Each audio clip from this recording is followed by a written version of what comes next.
الحمد لله رب العالمين والصلاة والسلام على رسوله الأمين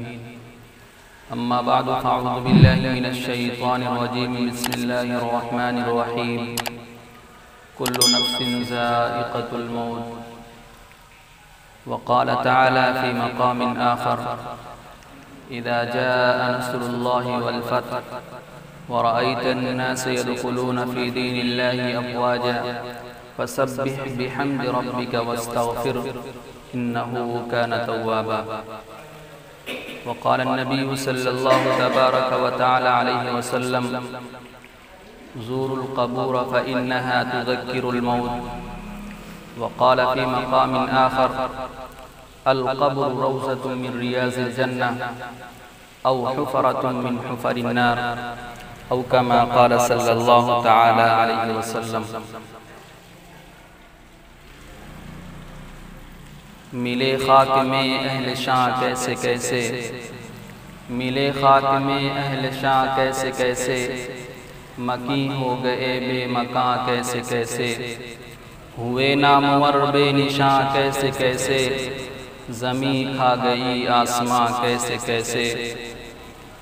ذوق رکھ سنت گرامی سے ذوق رکھ سنت گرامی سے ہے شرف آپ کی غلامی سے جو کوئی تابع نہیں رسول سے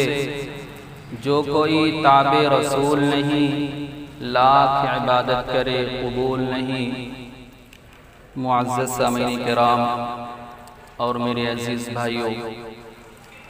اللہ رب العزت کا بے حد فضل اور اس کا کرم اور اس کا شکر ہے کہ جمعۃ المبارک کے دن کچھ کہنے اور سننے کی توفیق عطا فرمائی۔ میرے بھائیوں، دنیا میں بہت سی ایسی چیزیں ہیں جس کے بارے میں کوئی نہ کوئی اختلاف ہے، یہاں تک کہ تمام لوگوں نے، ہر کوئی شخص نے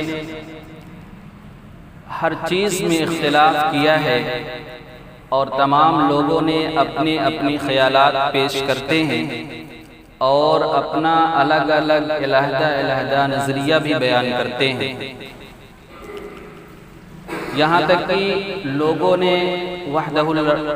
لا شریک اللہ رب العزت کی ذات پر بھی لوگوں نے اختلاف کیا ہے۔ کسی نے اللہ رب العزت کی ذات کا دو کو انتخاب کیا ہے، کسی نے کہا کہ 3 خدا ہیں، کسی نے کہا 4 خدا ہیں، اور مشرکین عرب یعنی کہ مکہ نے کہا کہ 360 خدا ہیں، اور ہندو مذاہب کے لوگوں نے یہاں تک تو حد کر دی کہ انہوں نے کہا کہ 33 کروڑ خدا ہیں۔ لیکن دنیا میں ایک ایسی چیز ہے میرے بھائیوں جس کے بارے میں کسی بھی شخص کا، کسی بھی انسان کا کوئی بھی اختلاف نہیں ہے، اور آپ اور ہم اس کا مشاہدہ بھی کرتے رہتے ہیں۔ وہ کیا چیز ہے؟ وہ ایک چیز ہے میرے عزیز بھائیوں، وہ ایک چیز وہ ہے جس کو اور ہم ایک نام سے جانتے ہیں، موت۔ وہ موت ہی ایک ایسی چیز ہے، چاہے وہ مسلمان ہو، چاہے وہ غیر مسلم ہو، چاہے وہ امیر ہو، چاہے وہ غریب ہو، چاہے وہ بادشاہ ہو، ہر ایک کو یقین ہے، ہر ایک کو اعتماد ہے کہ موت مجھے آنی ہی ہے۔ یہاں تک کہ موت ایک ایسی چیز ہے جنہوں نے انبیاء کرام علیہ السلام جیسی پاکیزہ ہستی کو بھی موت نے نہیں چھوڑا۔ اگر موت کسی کو چھوڑتی اس دنیا میں تو ان جیسی پاکیزہ ہستی اس دنیا میں کوئی بھی نہیں سوائے ان کے۔ لیکن میرے بھائیوں، موت ایک ایسی چیز ہے کہ موت نے انبیاء کرام علیہ السلام کو بھی نہیں چھوڑتی۔ تاریخ کی کتابوں میں لکھا ہوا ہے کہ بیت المقدس جو ہمارا پہلا قبلہ تھا، نبی کریم صلی اللہ تبارک و تعالی علیہ وسلم کی چاہت، نبی کریم صلی اللہ تعالی علیہ وسلم کی خواہش کے مطابق ہمارا قبلہ بدلا، یعنی کعبۃ اللہ ہوا۔ میرے بھائیوں، جب بیت المقدس کی تعمیر ہو رہی تھی تو حضرت سلیمان علیہ السلام بیت المقدس کی تعمیر کرا رہے ہیں، اور ابھی بیت المقدس کی تعمیر مکمل نہیں ہوئی، ابھی دیوار ہی اٹھی ہے، چاروں سمت سے ابھی دیوار ہی صرف اٹھی ہے، ابھی چھت لگنا باقی ہے، ابھی بہت سی چیزیں بیت المقدس کی باقی ہے۔ لیکن اسی دوران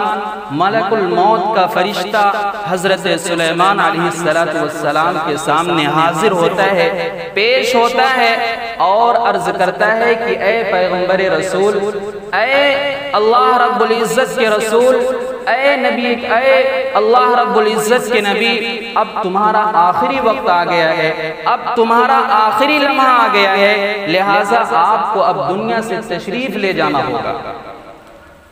تو حضرت سلیمان علیہ السلام تھوڑی دیر کے لیے ٹھہر جاتے ہیں اور خاموش ہو جاتے ہیں اور تفشیش میں مبتلا ہو جاتے ہیں۔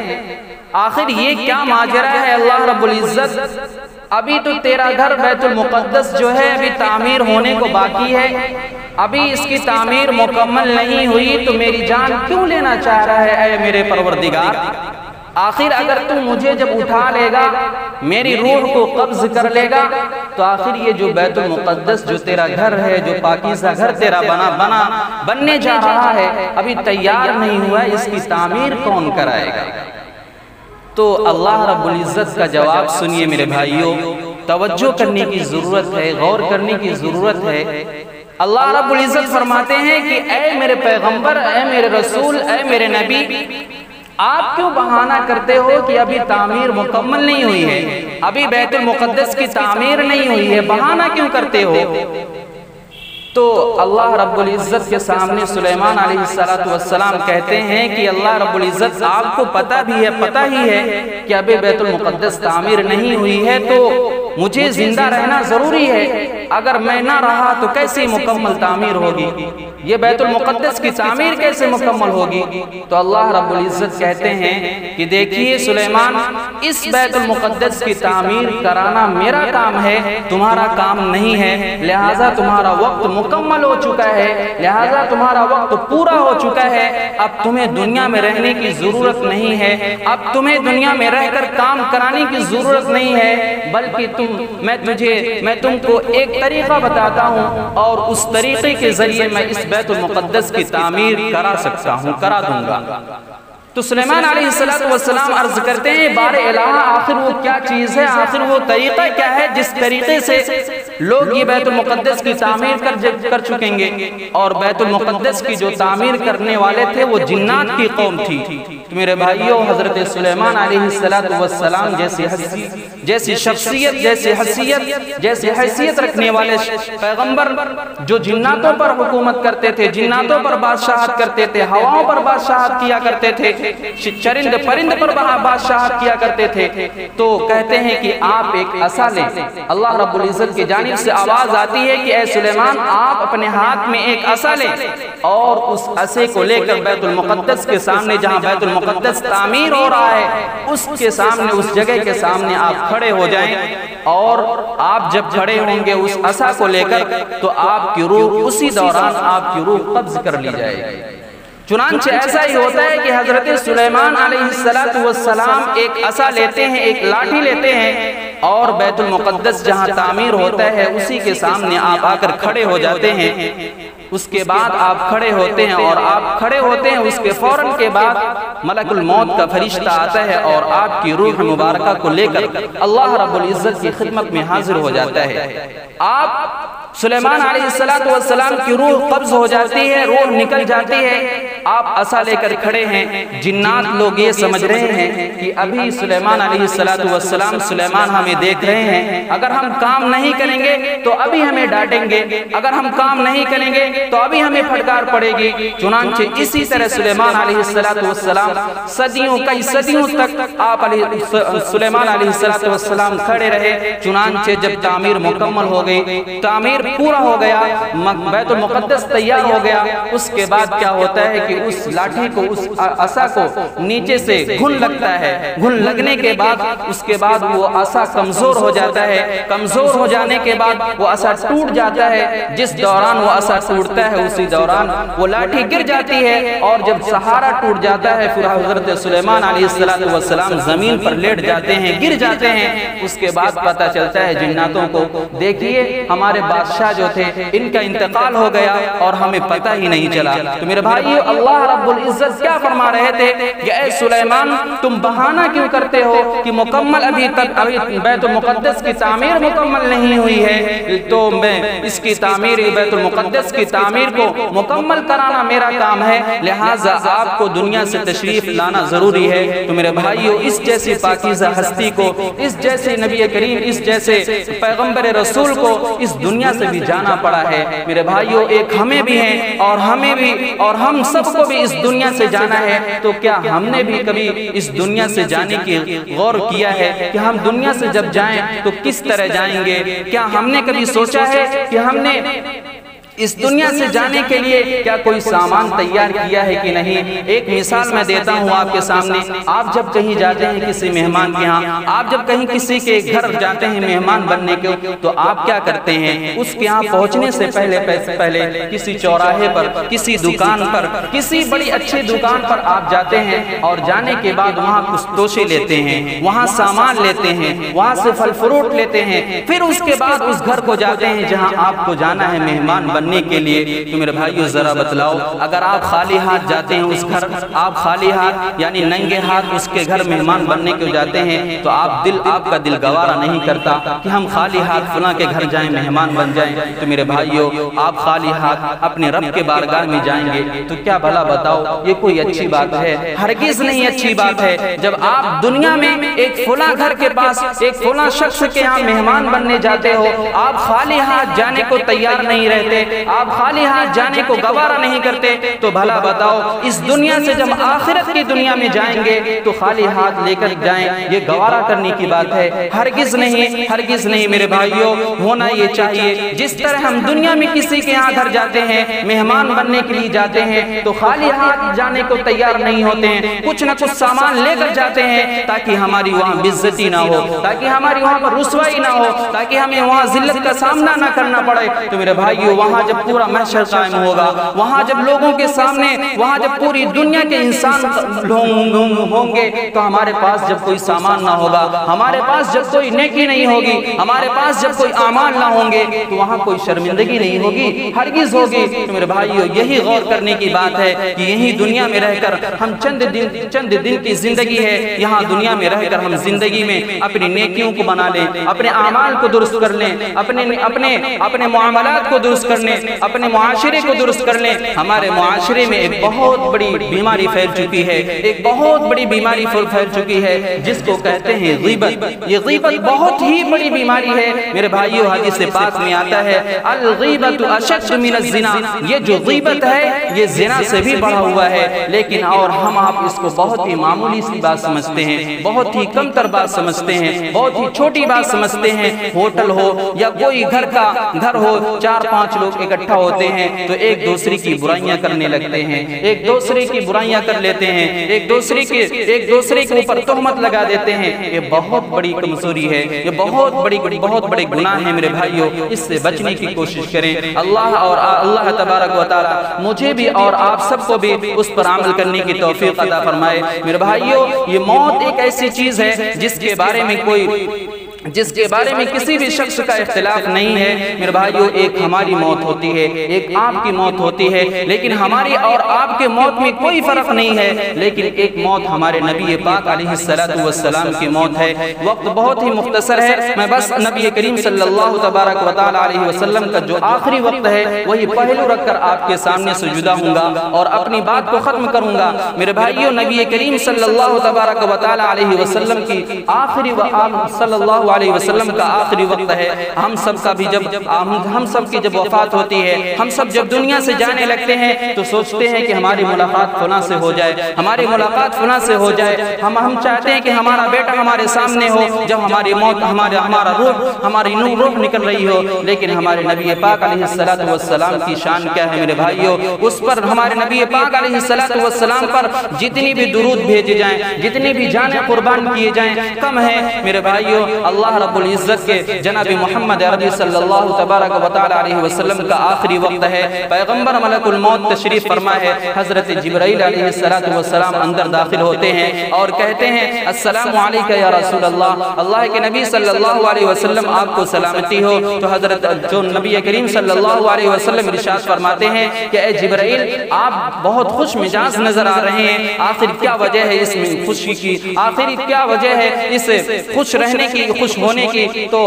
جبرائیل علیہ السلام عرض کرتے ہیں کہ اے اللہ کے نبی صلی اللہ علیہ وسلم باہر ملک الموت ہے، وہ آپ سے ملاقات کرنا چاہتا ہے۔ تو اللہ کے نبی صلی اللہ علیہ وسلم کہتے ہیں ٹھیک ہے، اس کو اندر آنے کی اجازت ہے۔ چنانچہ ملک الموت فرشتہ حضرت عزرائیل اندر جاتے ہیں اور سلام کرتے ہیں السلام علیکہ یا رسول اللہ۔ اللہ کے نبی صلی اللہ علیہ وسلم سب سے پہلے آپ وہ شخص ہیں جس کو میں سلامتی پیش کر رہا ہوں، جس کو میں سلام کر رہا ہوں، دنیا میں کوئی ایسی ہستی نہیں ہے جس کو میں سلام پیش کیا، سب سے پہلے ہستی وہی ہے کہ آپ ہیں جس کو میں سلام پیش کر رہا ہوں۔ اور دوسری بات یہ ہے کہ میں دنیا میں سب سے پہلے ہستی آپ ہیں کہ میں آپ کے سامنے پوچھ کر آ رہا ہوں، بن پوچھے نہیں آیا ہوں۔ میں جب بھی کسی شخص کی روح کو قبض کرتا ہوں، جب بھی کسی شخص کی روح کو نکالتا ہوں، میں بغیر پوچھے اس کی روح کو نکال لیتا ہوں، مجھے پوچھنے کی حاجت نہیں ہوتی، مجھے معلوم کرنے کی ضرورت نہیں ہوتی، لیکن اللہ رب العزت کی جانب سے مجھے یہ حکم دیا گیا ہے، مجھے یہ آرڈر دیا گیا ہے کہ جب جانا تو محمد عربی صلی اللہ علیہ وسلم کی خدمت میں، محمد صلی اللہ علیہ وسلم کی روح قبض کرنے کے لیے جب جانا تو پوچھ کر جانا، بغیر پوچھے مت آنا۔ تو لہٰذا مجھے اللہ تبارک و تعالیٰ کی جانب سے نبی کریم صلی اللہ علیہ وسلم یہ مجھے حکم دیا گیا ہے کہ میں پوچھ کر آؤں۔ اور نبی کریم صلی اللہ علیہ وسلم پھر کہتے ہیں کہ اے اسرائیل اگر میں کیا آپ کو حکم دوں تو کیا میری جان بھی آپ نکالو گے؟ تو اسرائیل عرض کرتے ہیں کیوں نہیں، اگر آپ مجھے حکم دیں تو میں آپ کی بھی جان نکالوں گا۔ تو اللہ کے نبی صلی اللہ علیہ وسلم حضرت جبرائیل علیہ السلام کی طرف متوجہ ہوتے ہیں اور عرض کرتے ہیں کہ اے جبرائیل تمہارا کیا مشورہ ہے؟ تو حضرت جبرائیل علیہ السلام عرض کرتے ہیں کہ اللہ کے نبی صلی اللہ علیہ وسلم اللہ رب العزت آپ سے ملاقات کا شرف رکھتے ہیں، آپ سے ملاقات کرنا چاہتے ہیں۔ تو میرے بھائیو یہ بہت ہی اہم بات ہے جو اب میں آپ کے سامنے عرض کرنے لگا ہوں۔ تو حضرت نبی کریم صلی اللہ علیہ وسلم کہتے ہیں کہ اے جبرائیل سب سے پہلے آپ یہ کام کرو کہ اگر میں اس دنیا سے چلا جاؤں، اس دنیا سے میری روح کو قبض کر لیا جائے تو میرے بعد جو میری امت ہے، میرے بعد جو میرے آنے والے جو بھائی ہیں ان کا کیا معاملہ ہوگا؟ تو حضرت جبرائیل تھوڑی دیر خاموش ہو جاتے ہیں، ٹھہر جاتے ہیں، اس کے بعد کہتے ہیں اللہ کے نبی صلی اللہ علیہ وسلم اے جبرائیل ایسا کرو اس وقت تک میری روح کو قبض نہ کرو جب تک تم یہ میرا پیغام اللہ رب العزت تک نہ پہنچا دو۔ تو حضرت جبرائیل علیہ السلام یہ تمام باتیں، یہ ساری باتیں جو نبی کریم صلی اللہ علیہ وسلم نے کہیں اللہ رب العزت میں خدمت میں لے جاتے ہیں اور عرض کرتے ہیں کہ بار الہ آپ کو پتہ ہی ہے، آپ کو سب کچھ معلوم ہے کہ نبی کریم صلی اللہ علیہ وسلم کی زبان مبارکہ سے کیا باتیں نکلی ہیں۔ اللہ تبارک و تعالی کہتے ہیں ہاں جبرائیل مجھے ساری باتیں معلوم ہیں، لیکن تم بتاؤ کیا میرے محبوب فرما رہے تھے، لیکن تم بتاؤ کیا میرے حبیب فرما رہے تھے؟ تو حضرت جبرائیل علیہ السلام کہتے ہیں کہ بار الہ جناب محمد عربی صلی اللہ علیہ وسلم کہہ رہے تھے، جناب محمد عربی صلی اللہ علیہ وسلم یہ فرما رہے تھے کہ اے جبرائیل اگر میں اس دنیا سے چلا آؤں، اس دنیا سے میں پردہ فرما جاؤں تو کیا میرے بعد میری امت کا کیا معاملہ کرے گا میرا اللہ؟ میری امت کے ساتھ کیا معاملہ فرمائیں گے اللہ رب العزت؟ یہ معلوم کر کے آؤ۔ تو اللہ تبارک و تعالی جواب دیتے ہیں کہ اے جبرائیل جاؤ میرے محبوب کو یہ خبر دے دو، جاؤ میرے محبوب کو یہ پیغام سنا دو کہ جب تم دنیا سے پردہ کر جاؤ گے، جب دنیا سے تم چلے جاؤ گے، جب دنیا سے تمہاری روح کو قبض کر لیا جائے گا تو میں تمہاری امت کو اکیلا نہ چھوڑوں گا۔ گا، تمہاری امت کو تنہا نہیں چھوڑوں گا، تمہاری امت کے ساتھ میرا ہمیشہ معاملہ رہے گا، تمہاری امت کے ساتھ تمہارے امتوں کے سروں کے اوپر میرا ہاتھ رہے گا۔ میرے بھائیو، جب یہ پیغام آتا ہے حضرت جبریل علیہ السلام کے ذریعے سے نبی پاک علیہ السلام تک، حضرت جبریل علیہ السلام بتلاتے ہیں کہ اللہ کے محبوب جناب محمد عربی صلی اللہ علیہ وسلم اللہ تبارک و تعالیٰ کی جانب سے یہ پیغام آئے ہیں، تو پھر اللہ کے نبی جناب محمد عربی صلی اللہ علیہ وسلم فرماتے ہیں اللہم رفیق الاعلیٰ، اے جبرائیل، اے اسرائیل، اب میری روح کو قبض کرو، اب میری روح کو نکال لو، اب میری آنکھوں کو ٹھنڈک پہنچے گی، اب میری آنکھیں ٹھنڈک ہو گئی کہ میری آنے کے بعد، میری دنیا سے پردہ کر جانے کے بعد میری امت کو اللہ رب العزت اکیلا نہ چھوڑیں گے، میری امت کو اللہ رب العزت تنہا نہیں چھوڑیں گے۔ میرے بھائیوں، غور کرنے کی بات ہے، اگر وہ آخری وقت، اگر وہ آخری لمحہ اللہ رب العزت اللہ کے نبی جناب محمد عربی صلی اللہ علیہ وسلم دعا نہ فرمائے ہوتے، دعا نہ کیے ہوتے تو میں یقین کے ساتھ کہتا ہوں کہ آج بھی ہم وہی سب بن جاتے جو پہلی امت کو اللہ رب العزت نے کر دیا تھا۔ جیسے بنی اسرائیل میں لوگوں کو اللہ رب العزت نے عبرتناک نمونہ بنا دیا، حضرت نوح علیہ السلام کی قوم کو اللہ رب العزت نے بندر خنزیر بنا دیا، اسی طرح ہم بھی ہو جاتے۔ جس طرح ہمارے اعمال ہیں، ہمارے اعمال اتنے خراب ہیں، ہمارے اعمال اتنے برے ہیں، جس کی بنا پر ہم بھی انہی کی طرح بن جاتے۔ لیکن صدقہ ہے اس نبی کریم صلی اللہ علیہ وسلم کا، لیکن طفیل ہے وہ نبی کریم صلی اللہ علیہ وسلم کا، جن کی دعاؤں کی بدولت، جن کی طفیل کی بدولت آج ہم انسان کی شکل میں یہاں موجود ہیں۔ میرے بھائیوں، ہمارے اعمال اتنے برے ہیں جس کے بدلے میں ہم انہی کی طرح ہو جاتے، لیکن نبی کریم صلی اللہ علیہ وسلم کی دعاؤں کا صلہ ہے، نبی کریم صلی اللہ علیہ وسلم کے دعاؤں کا صدقہ ہے، جن کی بنا پر آج ہم انسان بنے ہوئے ہیں۔ تو لہٰذا میرے بھائیوں، ہمارے اعمال کتنے بھی برے ہو جائیں، ہمارے کرتوت کتنے ہی برے ہو جائیں، لیکن ہمیں نا امید نہیں ہونا چاہیے۔ لا تقنطوا من رحمت اللہ، میرے بھائیوں، اللہ رب العزت کی رحمت سے نا امیدی نہیں ہونا چاہیے۔ اللہ رب العزت تو فرماتے ہیں کہ اے میرے بندے، تو اتنا گناہ کر۔ بنی اسرائیل میں ایک شخص تھا میرے بھائیوں جس کا نام کفل ہے، اس کے بارے میں کتابوں میں لکھا ہے یہ بہت بڑا ظالم، بہت بڑا شرابی، بہت بڑا کوابی تھا میرے بھائیوں۔ اس کے پاس یہ بہت ہی گناہگار تھا، لیکن اللہ رب العزت کے سامنے یہ توبہ کرتا ہے تو اللہ رب العزت اس کے سارے گناہ کو ختم کر دیتے ہیں۔ کتابوں میں آتا ہے، حدیثوں میں ملتا ہے، التائب من الذنب کمن لا ذنب لہ، جس شخص نے توبہ کیا وہ اس طرح ہو جاتا ہے جیسے اس نے کبھی گناہ کیا ہی نہیں۔ میرے بھائیوں، جو کچھ ہم نے کیا، جو بھی کچھ ہم نے گناہ کیا، اللہ رب العزت کی بارگاہ میں حاضر ہوں اور اللہ رب العزت کے اپنے گناہوں کی معافی مانگیں تو اللہ تعالی ہماری بھی گناہوں کو معاف فرما دیں گے۔ اور ہمیشہ ہم سب کو بھی مرنے کی تیاری کرنا چاہیے۔ اللہ رب العزت مجھے بھی اور آپ کو بھی سب کو عمل کرنے کی توفیق عطا فرمائے۔ وآخر دعوانا الحمدللہ رب العالمین۔